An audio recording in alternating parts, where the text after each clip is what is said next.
Hi and welcome to another episode of PA Voter Information Network. This is Larry DeMarco, your host. Welcome to part 2 of a 3-part series. If you didn't see part 1, where John Randolph, the legislative coordinator of March on Harrisburg, discusses the formation of March on Harrisburg, why not go back and watch it now? In this episode, John will discuss the March on Harrisburg tactics of peaceful marching, lobbying, and civil disobedience. You said that you march and that the media doesn't cover. Let's flush that out a little bit. Sure, we marched twice. I don't remember the dates. The first march, I think it was May of 2017. We marched from Philadelphia to Harrisburg, a 10-day march, and I have to give a shout out to the UU churches, and there was a Quaker church that hosted us. So I think there were about 40 or 50 people that were the core marchers over those 10 days. We would sleep at night in UU churches. The community would come out and make dinner for us and talk to us during the night. We'd have little workshops. In Reading, I remember Reading very well on this march because my rep, Greg Vitale, came and spoke in Reading to our group with Carol Kuhnholm of Fair Districts on the subject of gerrymandering. Reading stuck out to me because, of course, Berks County Prison is in that area, and the UU Church was instrumental in leading protests and attention to the injustices at the Berks prison. And so we met people in the UU Church there, and they educated us, and we talked to them about our issues. So everywhere that we stayed, everywhere we marched, we would meet with the community members and speak about what was important to them. And we tried to bring the intersectionality of corruption to their issues. John, is this the first march that you're talking about? That was the first march, and the second march was in November of 2017. We marched from Lancaster to Harrisburg. Was this because you guys are tired this time? Well, we wanted to go through different communities as well. And if we march again, we'll pick another part of Pennsylvania to march to Harrisburg. We want to bring the entire state into the fold and hear their issues and how they can become involved in March on Harrisburg. Yes, it was shorter. It was a 5-day march, which was, and beautiful weather, but we want Pennsylvania to be heard by our legislature. And at the current moment, because of corruption, because of gerrymandering, because of the outright bribery that gifts to our legislators create, they are not hearing the voices of their constituents. John, when we were talking before, you were mentioning something about a poor people's campaign. Can you tell us a little bit about that? Yes, I think it was very moving for our group to be a part of the organizing committee of the Poor People's Campaign. What is that? A national call for moral revival.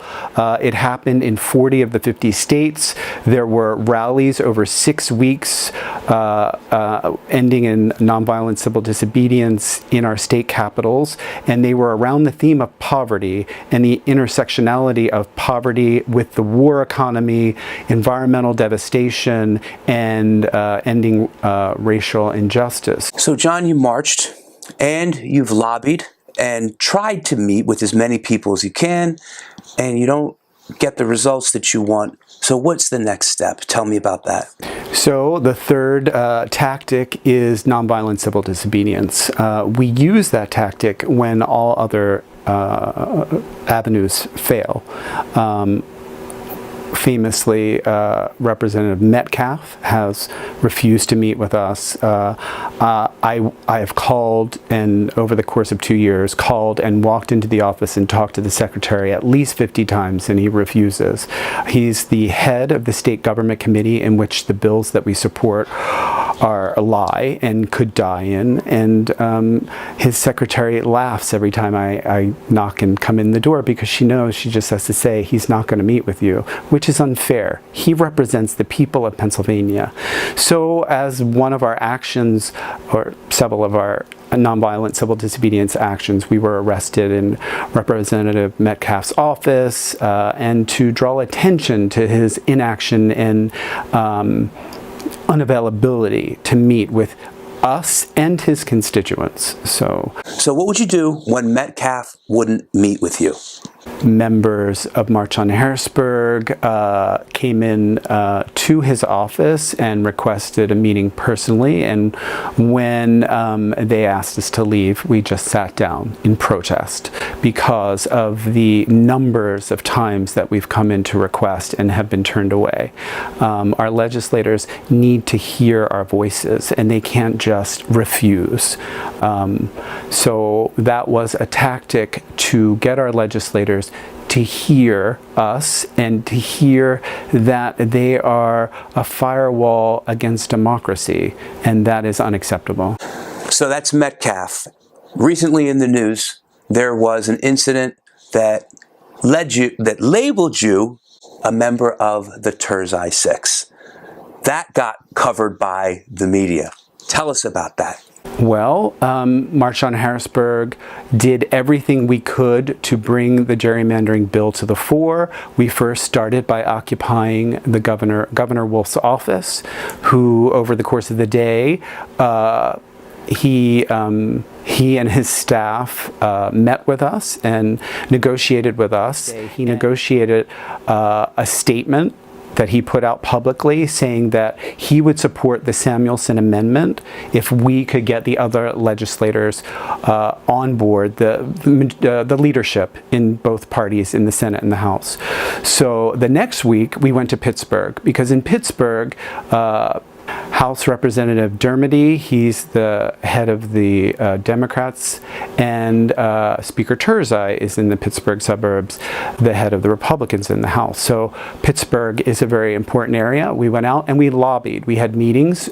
We went to speak about the Samuelson Amendment and how important it is to bring back the legislature. What is the Samuelson Amendment in this bill? It would be the original HB 722 before hundreds of amendments poisoned the bill. Sure, just for our viewers, this is to have an independent commission for redistricting. Take the power of redistricting out of the hands of the legislators, because they use it as a weapon against their rank and file members. It's corruption, and that makes sure that the voices of their constituents are not heard. Continue then. Sorry. Sure. So we did it the right way, Larry. We did meet with staff at Dermody's office. Then we went to staff at Speaker Turzai's office, and we asked to speak to him. He has the power to call the legislature back, and he alone. So we met with staff and with lots of his constituents, and at the end of that meeting, we asked if he would call us back by 5 o'clock that night, whether Speaker Turzai would agree to calling back the legislature on the Samuelson Amendment. He did not call back at 5 o'clock. The next morning, we called his office and did not get an answer. No one called us back. So we felt that